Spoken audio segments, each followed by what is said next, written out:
بالله من الشيطان الرجيم بسم الله الرحمن الرحيم والذين هم لفروجهم حافظون إلا على أزواجهم أو ما ملكت أيمانهم فإنهم غير ملومين فمن ابتغى وراء ذلك فأولئك هم العادون والذين هم لأماناتهم وعهدهم راعون.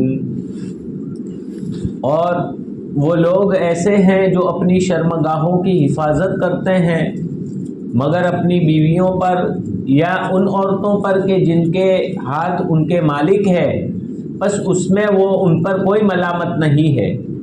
بس جو شخص اس کے علاوہ کو طلب کریں گے تو بس وہی لوگ حد سے تجاوز کرنے والے ہیں، اور وہ وہی لوگ ہیں جو امانتوں کی اور اپنے عہد کی رعایت کرنے والے ہیں، عہدوں کو پورا کرنے والے ہیں.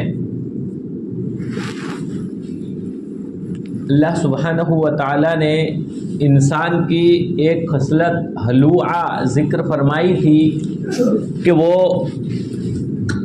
بے صبرا ہے، اور یہ انسان کم ہمت بھی ہے، پست ہمت بھی ہے، بزدل بھی ہے، بے صبرا بھی ہے، یہ ذکر فرمایا تھا. لیکن بعض لوگ جو ایسے نہیں ہیں اور ان کے اندر یہ صفات نہیں ہیں تو ان لوگوں کو ذکر فرما رہے تھے. اس میں سے مومنین کی پہلی صفت ذکر فرمائی تھی کہ الا المصلین، جو نماز کی پابندی کرنے والے ہیں اور نماز پڑھنے والے ہیں، اور نماز بھی صرف ایسی ویسی نہیں بلکہ الذین هم علی صلاتہم دائمون، جو اپنی نمازوں کی بالکل حفاظت کرنے والے ہیں اور بالکل دائمی طور پر ہمیشگی اور پابندی کے ساتھ نمازوں کو پڑھنے والے ہیں.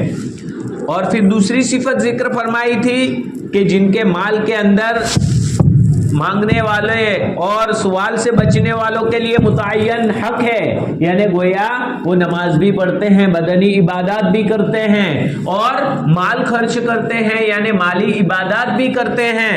یہ دوسری صفت ذکر فرمائی تھی.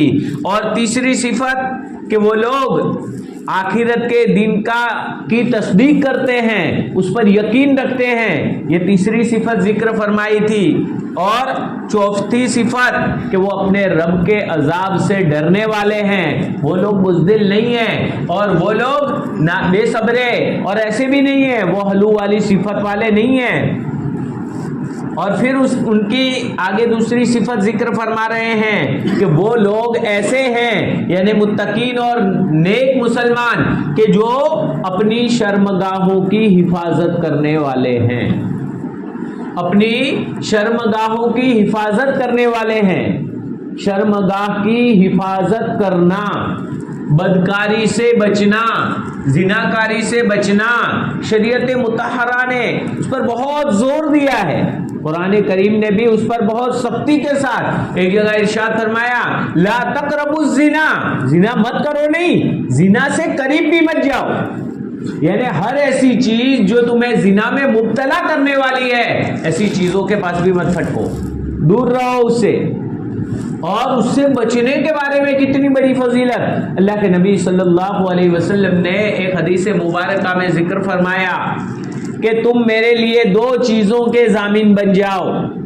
ایک تو وہ جو دونوں جبڑوں کے درمیان میں ہے، یعنی زبان، کہ زبان کی ضمانت لے لو کہ زبان کے ذریعے سے گناہ نہیں کرو گے. اور دوسرے جو تمہاری دو رانوں کے درمیان میں ہیں، یعنی تمہاری شرمگاہ، گویا اپنی شرمگاہوں کی حفاظت کر لو. تو اضمن لکم بالجنہ، تو میں تمہارے لیے جنت کی گارنٹی لیتا ہوں. اگر تم دو چیزوں کے ضامن بن جاتے ہو اور دو چیزوں کی گارنٹی لے لیتے ہو تو میں تمہارے لیے جنت کی ضمانت لے لیتا ہوں، میں تمہارے لیے جنت کا ذمہ دار ہوں. تو یہ شرمگاہ کی حفاظت پر اتنی بڑی اللہ تبارک و تعالیٰ کی طرف سے اتنا بڑا انعام ہے. اپنی شرمگاہوں کی حفاظت کرنا بہت ہی زیادہ ضروری ہے. حتیٰ کہ ایک روایت میں آتا ہے کہ لا یزنی الزانی وہو مؤمن، کہ زناکار زنا کرتے وقت مومن باقی نہیں رہتا ہے. اس کی توضیح میں لکھا ہے کہ جب انسان بدکاری میں لگتا ہے، کسی عورت کے ساتھ غلط کام کرنے میں لگتا ہے، تو اس وقت اس کے اندر سے اس کا ایمان نکل جاتا ہے. پھر جب فارغ ہوتا ہے اور یہ تو پھر واپس آتا ہے. باقی اس وقت فوری طور پر اس کے اندر سے ایمان نکل جاتا ہے. اگر ایسی حالت میں، بدکاری کی حالت میں موت آ گئی تو کیا حالت ہوگی. اور اسی شرمگاہوں کی حفاظت کے باب سے بہت ساری چیزیں علماء کرام نے روایات کی روشنی میں، قرآن و حدیث کی روشنی میں ذکر فرمایا ہے کہ جو آدمی زنا میں مبتلا ہوتا ہے، بدکاری میں مبتلا ہوتا ہے، اس پر اللہ تبارک و تعالیٰ ان کے چہرے کے نور کو چھین لیتے ہیں. چہرے پر جو نورانیت ہوتی ہے، ایک اسلامی رونق ہوتی ہے، وہ رونق ختم ہو جاتی ہے. حضور اکرم صلی اللہ علیہ وسلم بھی اس نورانیت کی وجہ سے اپنے امتیوں کو پہچانیں گے تو گویا وہ نورانیت ہی ختم ہو جاتی ہے اور چہرے سیاہ ہو جاتے ہیں. دوسرا عذاب زنا اور بدکاری کی وجہ سے، جو شخص زنا اور بدکاری میں مبتلا ہوتا ہے، اللہ تبارک و تعالیٰ اس کی روزی میں سے برکت اٹھا دیتے ہیں، روزی میں تنگی پیدا فرما دیتے ہیں. یہ زنا اور بدکاری کی دوسری نحوست. جو شخص زنا اور بدکاری میں مبتلا ہو جاتا ہے، اللہ تبارک و تعالیٰ اس کو بزدل بنا دیتے ہیں. اس کے اندر سے ایمانی رعب، دبدبا، وہ سب ختم ہو جاتا ہے، بزدل بن جاتا ہے اور پھر وہ سب سے ڈرنے والا بن جاتا ہے، ڈرپوک انسان بن جاتا ہے زنا کاری اور بے کی وجہ سے. اور یہ بدکاری میں لگنے کی وجہ سے یہ اتنی بڑی گندی چیز ہے اور اتنی بری چیز ہے. جو شخص زنا کاری اور بدکاری میں لگتا ہے تو اللہ تبارک و تعالیٰ اس کو اپنی طرف سے توجہ ہٹا دیتے ہیں. اس کا دعاؤں میں دل نہیں لگے گا، توبہ کی توفیق نہیں ہوگی، عبادات میں دل نہیں لگے گا، وہ دور ہوتا جائے گا. یہ بدکاری کی وجہ سے ہوتا ہے. جتنی بدکاری میں انسان مبتلا ہوگا اور جتنی زناکاری میں مبتلا ہوگا تو اس کی وجہ سے یہ ساری نحوستیں ملتی ہے. اور زنا کی ابتدا جو ہوتی ہے وہ خواہشات کے ذریعے سے ہوتی ہے. اللہ سبحانہ و تعالیٰ نے انسان کے اندر ایک خواہش کا مادہ رکھا ہے تاکہ اپنی بیویوں کے اندر جائز جگہوں میں اس کو خرچ کر کے نیک اولاد کو حاصل کرے اور یہ دنیا کا سلسلہ قائم و دائم رہے. اس لیے یہ رکھا ہے، لیکن اسی جذبے کو وہ غلط جگہ میں استعمال کرتا ہے اور غلط جگہ خواہشات کو ابھارتا ہے. اور یہ خواہشات ابھرتی ہے نگاہ کے ذریعے سے کہ غلط سلط جگہ پر نگاہ کو ڈالتا ہے. اور آج کل اللہ تبارک و تعالیٰ حفاظت فرمائے، موبائل کے زمانے میں لے کر کھول کے بیٹھ جاتا ہے یا دیکھ رہا ہے اچھی چیز، لیکن کہیں بھی انگلی لگ گئی تو کیا کھل جاتا ہے اندر. فوراً اگر ایمانی غیرت ہوگی تو فوراً وہ اس کو ہٹائے گا، ورنہ تو اس میں لذت لینے لگے گا. یہ بھی آنکھ کا زنا شروع ہو گیا. آنکھ کا زنا یہیں سے شروع ہو جاتا ہے.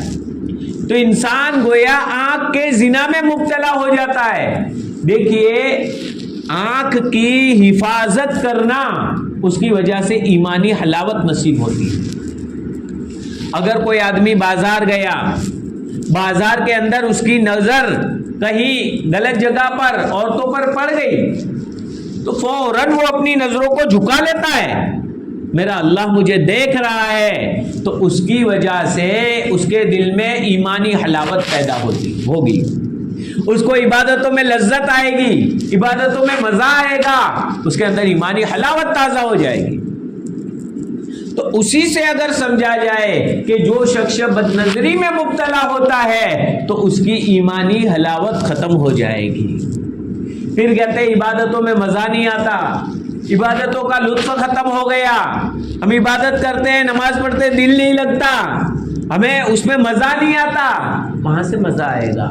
اس لیے کہ ہم بد نظری میں مبتلا ہے. کہیں سوچنا چاہیے کہ ہم سے کہیں ایسے گناہ تو نہیں ہو رہے کہ جس کی وجہ سے بد نظری وغیرہ میں ہم مبتلا ہو گئے. اب یہ جب آدمی بد نظری وغیرہ میں چاہے حقیقتاً ڈائریکٹ سے یا پھر موبائل کے ذریعے سے گندی چیزیں دیکھنے لگتا ہے اور اسی کے ذریعے سے مبتلا ہو جاتا ہے. اب اگر وہ نوجوان ہوتا ہے تو پھر غلط سلط چیزوں میں مبتلا ہوتا ہے، عورتوں سے غلط تعلقات، اور اگر وہ نہیں ہو سکتا تو کم از کم یا زنا میں مبتلا، زنا نہیں ہو سکتا، عورتوں سے غلط تعلقات اگر امکان نہیں ہے، تو ایسی صورت میں اپنے ہاتھوں کے ذریعے سے اپنی قوت کو ختم کرے گا، اپنی منی کو، اپنے طاقت کو اسی کے ذریعے ضائع کرے گا. اللہ کے نبی صلی اللہ علیہ وسلم نے فرمایا کہ ملعون ناکح الید ملعون، اپنے ہاتھوں سے نکاح کرنے والا لعنت زدہ ہے، اس پر اللہ کی لعنت ہے. یعنی جو اپنے ہاتھوں کے ذریعے سے ہی شرمگاہ سے کھیل کر منی کو نکال کر اپنی طاقت کو ضائع کر دیتے ہیں. اور ہمارے نوجوان بچے خاص طور پر یہ ایسی چیزیں دیکھ کر اپنی طاقت کو ضائع کر دیتے ہیں. پھر جب شادی ہوتی ہے تو کہ کسی اچھے حکیم صاحب کا ایڈریس دے دو تاکہ ان کے پاس جائے، اور کبھی تو جانے میں بھی شرم محسوس کرتے ہیں، پھر عورت بھی پریشان، وہ بھی چلی جائے گی. یہ سارے معاملات کیوں ہو رہے ہیں؟ اس لیے کہ بچپن میں اس نے جوانی کو سنبھالا نہیں ہے. اپنی جوانی کو سنبھالنا بے حد ضروری ہے، اور اس کو سنبھالنے کے لیے سب سے پہلے آنکھ کی حفاظت. اگر آنکھ کی حفاظت کریں گے تو معاملہ آگے جائے گا ہی نہیں، لیکن آنکھ کی حفاظت نہیں کی پھر دماغ خراب ہوتا ہے. جیسے ہی آنکھ سے دیکھے گا فوراً دماغ خراب ہوگا، دماغ میں خیالات شروع ہوں گے، پھر اس کے بعد غلط طریقوں کی طرف انسان عمل کرنا شروع کر دے گا، یا پھر پیچھے کے راستے میں لڑکوں میں غلط کاریاں شروع ہو جاتی ہے، یا پھر انسان شادی شدہ بھی اپنی بیوی کے ساتھ پیچھے کے راستے میں غلط تعلق کا کام شروع کر دیتا ہے، تو یہ بھی حرام ہے. یہ ساری زنا کی شکلیں ہیں، اور یہ ساری اپنی شرمگاہ کی حفاظت نہ کرنا ہے. اس لیے میں بالکل وضاحت کے ساتھ بتلاتا ہوں کہ اگر ہمیں جنت میں جانا ہے، اگر ہمیں حلوا کہ جب برائی پہنچے تو جزا فضا کرے اور بھلائی پہنچے تو بخیل ہو جائے، ایسا نہیں بننا ہے، اور ہمیں نیک انسان بننا ہے، اللہ کا نیک بندہ بننا ہے، تو پھر ہمیں یہ صفات ہمارے اندر پیدا کرنے ہوں گے. والذین هم لفروجہم حافظون، اور وہ لوگ جو اپنی شرمگاہوں کی حفاظت کرنے والے ہیں، اپنی شرمگاہوں کی حفاظت کرتے ہیں ہر لائن سے. لوگ کہتے ہیں بد نظری سے بچ نہیں سکتے نوجوان. ارے بھائی کیوں نہیں بچ سکتے؟ اللہ تبارک و تعالیٰ نے کتنے راستے بچنے کے رکھے، صرف دیکھنے کا ایک راستہ کہ یوں سامنے دیکھے. اللہ تبارک و تعالیٰ نے ہماری گردن کے اندر بھی کتنے جھکاؤ رکھے. نیچے دیکھ لے تو بھی سامنے کی چیز نہیں دکھے گی، اوپر دیکھ لے تو بھی نہیں دکھے گی، یوں سائڈ میں دیکھ لے تو بھی بچ جائے گا، اس طرف دیکھ لے تو بھی بچ جائے گا. یہ 4 طریقے، اور آنکھ بند کر لے تو بھی بچ جائے گا. یعنی 5 طریقے اللہ تبارک و تعالیٰ نے ہمارے اندر بچنے کے رکھے، اور ایک طریقہ گناہ کا رکھا ہے. ان 5 طریقوں کو نہیں اپناتا، اور گناہ کا جو ایک طریقہ ہے اس کو اپنا کر بد نظری کرتا ہے، اور کہتا ہے کہ بد نظری سے بچنا بڑا مشکل ہے. کہاں سے مشکل ہے؟ ذرا اپنے آپ پر تھوڑا کنٹرول کرنا سیکھو. اتنا ہے کہ پہلے زمانے میں نظر کی حفاظت بڑی آسان ہو جاتی تھی، کیونکہ عورتوں میں بے حیائی نہیں ہوا کرتی تھی، عورتیں پردے وغیرہ میں ہوا کرتی تھی. اور آج کل کھلے بال اور یہ اس طرح سے عورتوں کا رہنا کہ جس کی وجہ سے بد نظری سے بچنا بہت زیادہ سخت ہو جاتا ہے، ہمارے لیے بہت بھاری مشکل پڑے گا. اس لیے اپنی نظر کو وہاں ڈالیں ہی کیوں؟ نظر ڈالیں گے تو پھر آگے کا مرحلہ ہوگا، لیکن اپنی نظر کو 5 طریقے جب بچنے کے ہیں تو ان میں سے کوئی بھی طریقہ اختیار کر لو. اور کوئی بھی طریقہ اختیار کر کے اپنے آپ کو بچا لو, آرام سے بچا سکتے ہیں ہم. لہذا ہمیں, اور دیکھیے یہ چیز زناکاری, بدکاری, یہ چیز ایسی ہے کہ اللہ تبارک و تعالیٰ نے عام احکامات دیے, جیسے نماز کا حکم, اقیم الصلاۃ, مذکر کا صیغہ استعمال فرمایا, یعنی مردوں کا صیغہ, کہ نماز کو قائم کرو, اور عورتیں بھی ساتھ میں آ گئی. لیکن جب یہ بات آتی ہے زنا وغیرہ کی, تو یہاں پر فوراً بد نظری کی, تو سیدھے مومن مردوں کو بھی فرمایا قُل لِّلْمُؤْمِنِينَ يَغُضُّونَ مِنْ أَبْصَارِهِمْ, کہ مومن مردوں کو کہہ دو اپنی نظروں کو جھکاوے. اور عورتوں کو الگ سے حکم دیا وَقُل لِّلْمُؤْمِنَاتِ يَغْضُضْنَ مِنْ أَبْصَارِهِنَّ وَيَحْفَظْنَ فُرُوجَهُنَّ, کہ وہ اپنی نظروں کو عورتیں بھی جھکاوے اور اپنی شرمگاہوں کی حفاظت کرے. مردوں کو الگ سے حکم دیا اور عورتوں کو الگ سے, دونوں کو الگ الگ طریقے سے حکم دیا. کیوں؟ اس لیے کہ یہ دونوں کے لیے ضروری ہے اور دونوں کے ذریعے سے یہ غلط کام میں مبتلا ہو سکتے ہیں. لہذا دونوں کو خاص طور پر حکم دیا. اور عورت اگر اس طرح سے بن تھن کر اور اس طرح نکلتی ہے تو یہ عورت خود تو گنہگار ہوگی, کیونکہ اللہ کے نبی صلی اللہ علیہ وسلم نے ایک حدیث مبارکہ میں فرمایا کہ لعن اللہ الناظر والمنظور الیہ, کہ اللہ تبارک و تعالی لعنت فرماتے ہیں دیکھنے والے پر بھی اور جس کو دیکھا جائے اس پر بھی. دیکھنے والے پر بھی اللہ تعالیٰ کی لعنت, اور جس عورت کو دیکھا جائے اس عورت پر بھی اللہ تبارک و تعالیٰ کی لعنت. عورت کا کیا قصور؟ عورت کا یہ قصور کہ وہ بن تھن کر بازار میں نکلی ہے, اس انداز سے نکلی ہے کہ لوگ اس کی طرف دیکھیں, اس پر بھی اللہ تعالیٰ کی لعنت ہوتی ہے. اور جب یہ عورت پر اللہ تعالیٰ کی لعنت ہوگی, اگر عورت شادی شدہ ہے تو شوہر بھی گنہگار ہوگا, شوہر کی بھی پکڑ ہوگی کہ تم نے اپنی عورت کو کیوں نہیں روکا اس طرح سے کھلم کھلا فیشن کر کے اور سر کھلا رکھ کے اس طرح چلنے سے تم نے کیوں روک ٹوک نہیں کی. اگر کنواری ہے باپ کی پکڑ ہوگی, بھائی کی پکڑ ہوگی, بھائی کی ذمہ داری میں ہے. بڑی ہے عورت, اولاد کی پکڑ ہوگی, لڑکوں کی پکڑ ہوگی, تم نے اپنی والدہ کو کیوں نہیں روکا. تو گویا چار چار مردوں کی ایک عورت کی وجہ سے پکڑ ہوگی. اس لیے خاص طور پر اپنی ماں بہنوں کو بھی اس کام سے بچانا ہے ہمیں کہ ان پر بد نظری نہ ہو اور وہ خود بھی اس طرح کے کاموں سے بچ جائے. ظاہری بات ہے آج کل بہت ساری یہ بے حیائی وغیرہ, لڑکا لڑکی کا ساتھ میں بھاگ جانا, ہوٹلوں میں رہ کر آنا, یہ سب کیا ہے؟ بدکاری ہی تو ہے.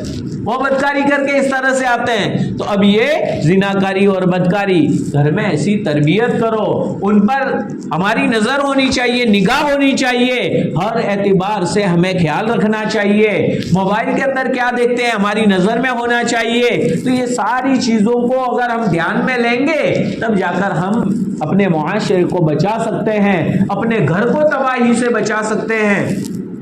والذین هم لفروجہم حافظون, اور وہ لوگ جو اپنی شرمگاہوں کی حفاظت کرنے والے ہیں, الا علی ازواجہم, مگر علی ازواجہم, اپنی بیویوں پر. ہاں, بیویوں پر کوئی ملامت نہیں ہے, شادی شدہ ہے, اپنی بیوی سے اپنی خواہش کو پورا کر لو.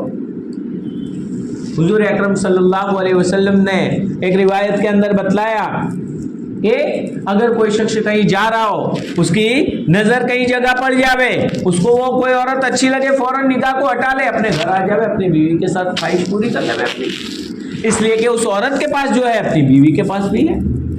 اس لیے یہ نکاح یہ نظر کی حفاظت کے لیے بہت ہی اہم چیز ہے. تو گویا اپنی نظر کی حفاظت کر سکتا ہے وہ. اور زانی زنا کرنے سے پہلے ایک چیز سوچ لے. اللہ کے نبی صلی اللہ علیہ وسلم کے سامنے ایک شخص آیا اور کہا کہ اللہ کے رسول صلی اللہ علیہ وسلم مجھے زنا کی اجازت دے دیجیے, مجھے زنا کی اجازت دے دیجیے. اللہ کے رسول صلی اللہ علیہ وسلم نے اس کو ڈانٹا, جھڑکا نہیں, بلکہ کہا کہ ٹھیک ہے زنا تمہاری ماں سے کرو گے؟ وہ نہیں, ماں والدہ سے کہاں سے کر سکتا ہوں. کہا کہ دوسری عورتیں جن سے تم زنا کرو گے وہ بھی تو کسی کی ماں ہوگی. وہ کہا کہ تمہاری بہن سے کر لو چلو. تو بہن کے ساتھ تو ایسا کون کرے گا؟ تو کہ تم جس کے ساتھ زنا کرو گے وہ بھی تو کسی کی بہن ہوگی. تمہاری بہن کے ساتھ جب تم چاہتے ہو کہ ایسا نہ ہو تو تم دوسرے کی بہن کے ساتھ کیسے کر سکتا ہو؟ تو تمہاری بیٹی کے ساتھ کر لو.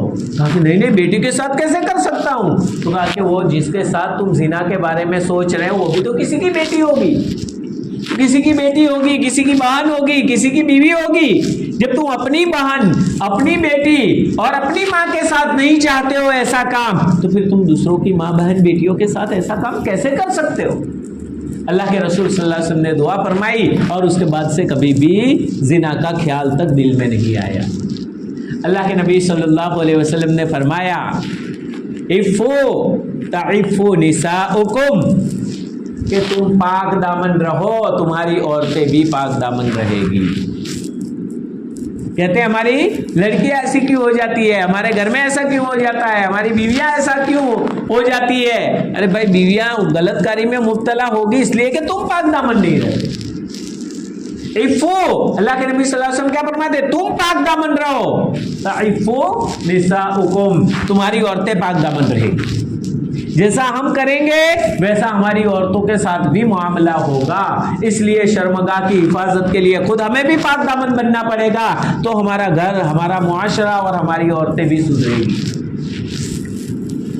الا علی ازواجہم، مگر اپنی بیویوں پر، او ما ملکت ایمانہم، یا جن کے ان کے ہاتھ مالک ہے. یعنی پہلے کے زمانے میں غلام بازیوں کا رواج تھا. جب لڑائی وغیرہ ہوتی تھی اور یہ غلام بندیوں کی جو طریقہ ہے وہ اسلام نے رائج نہیں کیا بلکہ بہت پہلے سے چلتا تھا. اسلام سے بھی پہلے سے یہ غلام بندیوں کا رواج چل رہا تھا کہ جب بھی مقابلہ ہوتا، لڑائی ہوتی اور لڑائی میں قیدی جو ہاتھ آتے تو ان قیدیوں کو جو مرد ہوتے غلام بنا لیتے اور جو باندیاں ہوتی، جو عورتیں ہوتی ان کو لونڈیاں بنا لیتے تھے. تو اسلام نے بھی اس طریقے کو باقی رکھا اور اسلام نے بھی جب ایسا مقابلہ ہوتا تو سب سے پہلے تو اللہ تبارک و تعالیٰ نے فرمایا اما منن، ان پر احسان کرو، احسان کر دو، یعنی اچھی طرح بھلائی سے کچھ دے دے کر روانہ کرو، یا فدیہ لے لو ان سے کہ بھائی چلو اتنے فدیہ دے دو پھر تم کو چھوڑ دیں گے. تو یہ دوسرا. اور یہ اگر نہیں تو پھر جو ان میں سے لڑنے والے ان کو قتل کر دو، اور اگر قتل نہیں تو کم از کم مصلحت اگر دیکھو تو ان کو غلام باندھی بنا دو. تو یہ ایک طریقہ ہے، یہ نہیں کہ سب کو غلام باندھی بنا لیا جاتا ہے بلکہ ایک طریقہ. لیکن آج کے دور میں دنیا میں کہیں بھی اس لائن کے غلام باندیاں نہیں ہیں. آج کے دور میں کہیں بھی اس لائن کی غلام باندیاں نہیں ہے کہ جس کو ہم یہ اس طرح بغیر نکاح کے. لیکن یہ جو شرعی غلام باندیاں ہوتی تھی، غلام وہ تو خدمت کرے گا لیکن شرعی باندیاں جو جہاد کے اندر ہاتھ آتی تھی اور اس کے بعد ان کو باندیاں بنا دیا جاتا تھا تو ان سے بغیر نکاح کے بھی، ان سے نکاح کی کوئی ضرورت نہیں، ان کے ساتھ ان کا مالک صحبت کر سکتا تھا. اس لیے اللہ تبارک و تعالیٰ نے فرمایا کہ جن کے تمہارے ہاتھ مالک ہے یعنی تمہاری باندیاں ہے ان کے ساتھ تم صحبت کرو تو اس میں کوئی ملامت نہیں ہے تم پر، ان سے تم صحبت کر سکتے ہو. لیکن اس کے لیے بھی شرط، اگر اس باندی کی تم نے کسی دوسرے مرد کے ساتھ نکاح کر دیا، شادی کر دی، اب تم اس سے صحبت نہیں کر سکتے. ہاں خدمت لے سکتا ہے آقا، دوسری خدمت لے سکتا ہے لیکن اس کے ساتھ صحبت نہیں کر سکتا ہے. تو گویا یہ بہت سارے شرائط ہیں، شرائط کے ساتھ اجازت دی ہے کہ او ما ملکت ایمانہم، مگر جن کے ان کے ہاتھ مالک ہے فإنہم غیر ملومین، تو اس میں ان پر کوئی ملامت نہیں ہے. اس لیے کہ اللہ تبارک و تعالیٰ نے ایک جائز طریقہ رکھا ہے جس کے ذریعے سے انسان اپنی خواہشات کو پوری کرے جائز طریقے کے مطابق. بلکہ ایک روایت میں ہے کہ اپنی بیوی سے جائز طریقے سے خواہشات پوری کرنے میں اجر ملتا ہے. صحابہ نے پوچھا اللہ کے رسول صلی اللہ علیہ وسلم، ہم میں سے کوئی اپنی خواہش کو پوری کرے اس میں بھی اجر؟ تو اللہ کے رسول صلی اللہ علیہ وسلم نے فرمایا کہ اگر تم اپنی شرمگاہ کو غلط جگہ میں استعمال کرتے تو گناہ ہوتا کہ نہیں؟ کہاں گناہ ہوتا؟ تو کہ ٹھیک جگہ میں استعمال کر رہے ہو تو اس پر اجر ملے گا. تم اپنی شرمگاہ کو حرام جگہ سے بچا رہے ہو اور حلال جگہ میں استعمال کرتے ہو تو اس پر اجر ملے گا. تو گویا اس میں کوئی ملامت نہیں ہے جبکہ جائز طریقے سے استعمال کرے.